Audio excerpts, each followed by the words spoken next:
नमस्कार दोस्तों, स्वागत है आप सभी का आप सबके अपने चैनल स्वामी विवेकानंद एकेडमी में।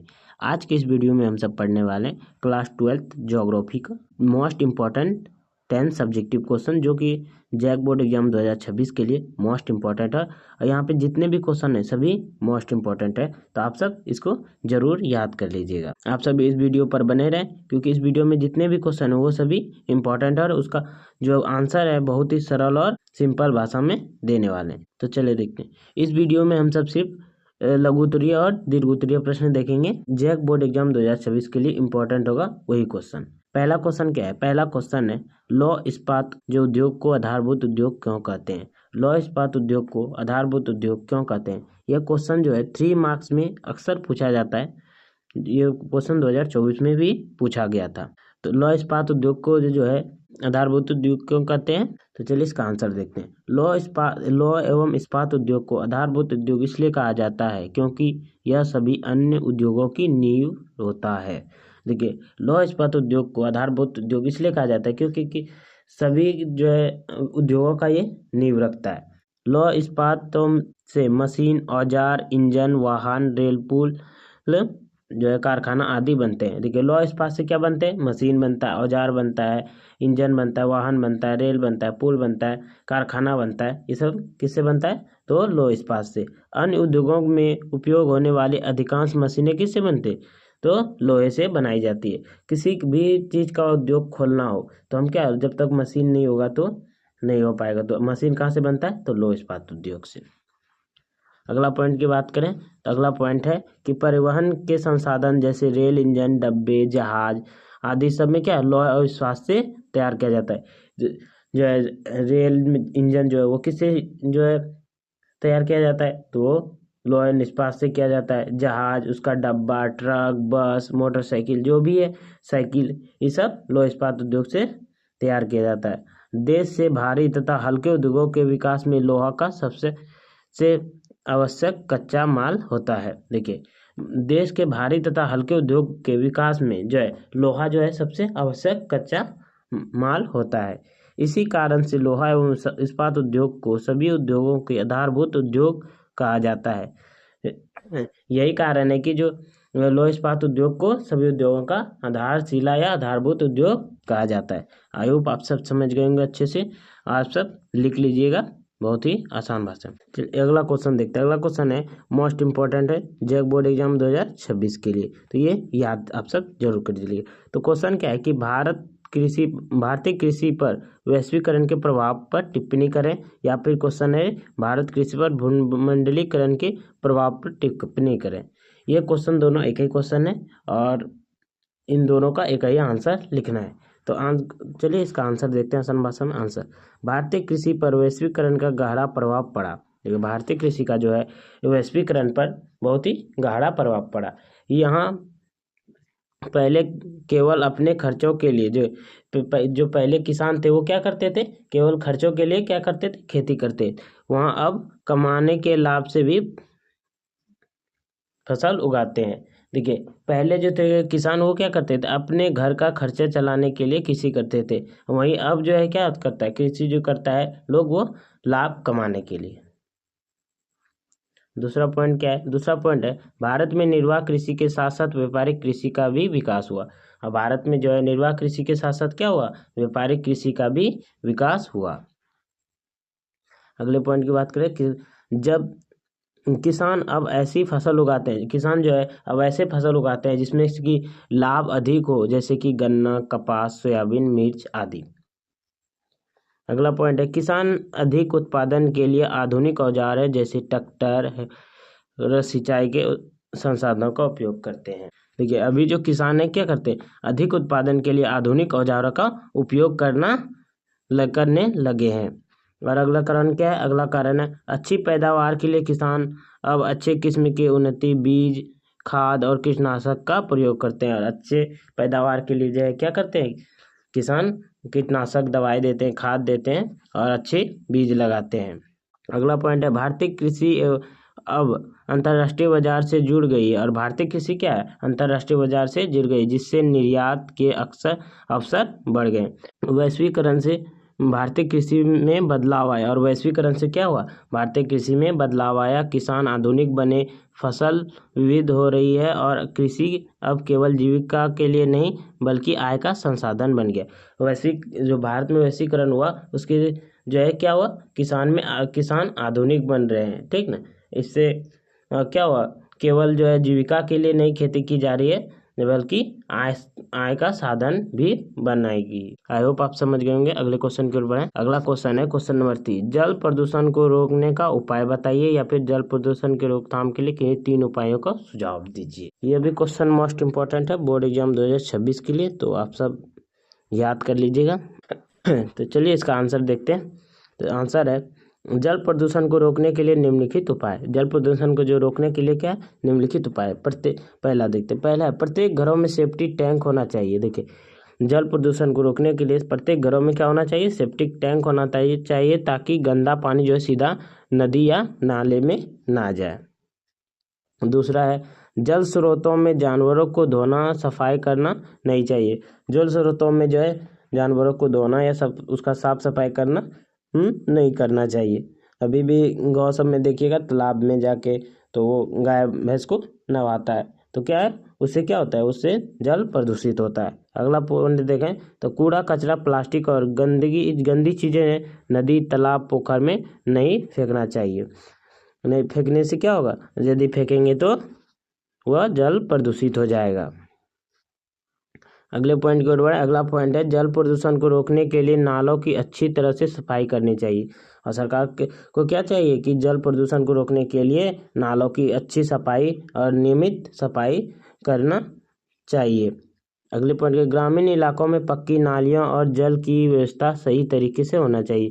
और ग्रामीण इलाकों में देखिए बहुत सब ग्रामीण इलाकों में क्या है, अभी भी जो है नाले नहीं बने, और जहाँ तक नाला बना भी है तो बहुत अच्छे से नहीं बना है। इससे क्या होता है, इससे जल प्रदूषण होता है, प्रदूषित होता है, इसको सुधारना चाहिए। अगला पॉइंट देखें तो उद्योगों से निकलने वाला गंदा पानी बिना शुद्ध किए नदी या तालाब में नहीं बहना चाहिए। और उद्योग से जो फैक्ट्री से जो निकलता है गंदा पानी उसको क्या बिना शुद्ध किए तालाब या नदी में नहीं बहना चाहिए। ये सभी चीज़ें करेंगे तभी जो है रोक पाएंगे जल को प्रदूषित होने से। आई होप आप समझ गए होंगे, बहुत अच्छे से लिख दीजिएगा पॉइंट में। अगले क्वेश्चन के ऊपर क्वेश्चन नंबर 4, ये भी क्वेश्चन इंपॉर्टेंट है, याद कर लीजिएगा। भारत में जल संसाधन की कमी के लिए किन्हीं 3 उत्तरदायित्व कारकों की व्याख्या करें। तो चलिए इसका उत्तर देखते हैं आसान भाषा में। तो भारत में जल संसाधन की कमी के लिए 3 प्रमुख कारक। पहला है असमान बारिश। देखिए भारत में पानी की कमी का मुख्य कारण है बरसात का असमान होना, ठीक ना। कुछ हिस्सों में बहुत बारिश होती है जबकि कुछ हिस्सों में बहुत कम। भारत में जो है जल संसाधन की कमी का क्या कारण है, और जो है बरसात है असमान हो रहा है, कहीं पे समान बरसात नहीं हो, कहीं ज़्यादा हो रहा है तो कहीं हो ही नहीं रहा है, वो कहीं कम हो रहा है, तो इसके क्या होता है जो है कमी आती है। और दूसरा पॉइंट क्या है, अत्यधिक जल उपयोग। दूसरा पॉइंट है अत्यधिक जल उपयोग। पानी ज़्यादा उपयोग भी जल संकट का कारण है। पानी का जो है ज़्यादा उपयोग करना क्या है, जल संकट का कारण है। किसान सिंचाई और उद्योग पानी का बहुत इस्तेमाल करते हैं। देखिए किसान सिंचाई के लिए और उद्योगों में जो है पानी का बहुत ज़्यादा इस्तेमाल होता है, जिससे क्या होता है नदियाँ या कुएँ क्या होता है वह सूख जाते हैं। अगले पॉइंट की ओर बढ़े। अगला पॉइंट है पॉइंट नंबर 3। पॉइंट नंबर 3 है कि जल प्रदूषण भी बड़ी समस्या है। और जल प्रदूषण भी क्या है, बड़ी समस्या है। नदियाँ तालाबें और झीलें में कचरा और गंदगी पानी डालने से क्या होता है, खेत के लिए पानी कम हो जाती है। देखिए नदियों में और तालाबों में और झीलों में जब कचरा फेंक देता है और गंदा पानी डालने से क्या होता है, पीने और खेती के लिए जो है पानी का कम हो जाता है। अगले पॉइंट की ओर बढ़े। अगले क्वेश्चन की ओर क्वेश्चन नंबर 5। क्वेश्चन 5 है गैर परंपरागत ऊर्जा स्रोतों का वर्णन करें। मोस्ट इंपॉर्टेंट क्वेश्चन है, हम तो बोलते हैं आप सब ये तो क्वेश्चन याद कर लीजिएगा, डायरेक्ट आने वाला है। तो चलिए इसका आंसर देते हैं। किसी भी देश का विकास के लिए गैर परंपरागत ऊर्जा स्रोतों का विकास बहुत ही जरूरी है, क्योंकि गैर परंपरागत ऊर्जा स्रोत असीमित है। देखिए किसी भी देश का विकास करने के लिए क्या है, गैर परंपरागत ऊर्जा स्रोतों का क्या है, जो विकास होना क्या है, बहुत जरूरी है। क्योंकि गैर परंपरागत ऊर्जा जो स्रोत है वो क्या है, सीमित और सीमित है, सीमित नहीं है। गैर परंपरागत ऊर्जा स्रोतों के मुख्य प्रकार इस प्रकार है। तो चलिए देखते हैं। पहला है पवन ऊर्जा। सौर ऊर्जा पवन ऊर्जा तेजी हवा की गति से ऊर्जा होती है। देखिए तेज हवाओं की गति में क्या होती है, ऊर्जा होती है। इससे क्या है, बिजली उत्पन्न किया जाता है। चेन्नई में जो है पवन ऊर्जा उद्योग केंद्र स्थापित किया गया है। भारत के जो चेन्नई है वहाँ पर क्या है, पवन ऊर्जा उद्योग जो है केंद्र स्थापित किया गया है। जब तेज हवा चलता है तो उसमें क्या होता है, ऊर्जा होती है जिससे कि बिजली का उत्पादन किया जाता है। अगले पॉइंट की ओर बढ़े। अगला पॉइंट है बायोगैस। जीवों के उत्सर्जित पदार्थ और उद्योगों से अपशिष्ट जो है बायोगैस बनाया जाता है। जो जानवरों का उत्सर्जित पदार्थ है और उद्योगों से जो अपशिष्ट वो निकलता है उससे क्या है, बायोगैस बनाया जाता है। यह बिजली और ईंधन का अच्छा स्रोत है। और बायोगैस क्या है, बिजली और ईंधन का अच्छा स्रोत है। अगले पॉइंट की ओर बढ़े। अगला पॉइंट है यह ऊर्जा समुद्री लहरों और ज्वारीय भाटों से बिजली उत्पन्न के लिए इस्तेमाल होती है। ज्वारीय ऊर्जा में क्या होता है, यह जो ऊर्जा है समुद्री लहरों और ज्वार भाटा से जो है बिजली उत्पन्न करने के लिए इस्तेमाल होती है। अगला पॉइंट है भूतापीय ऊर्जा।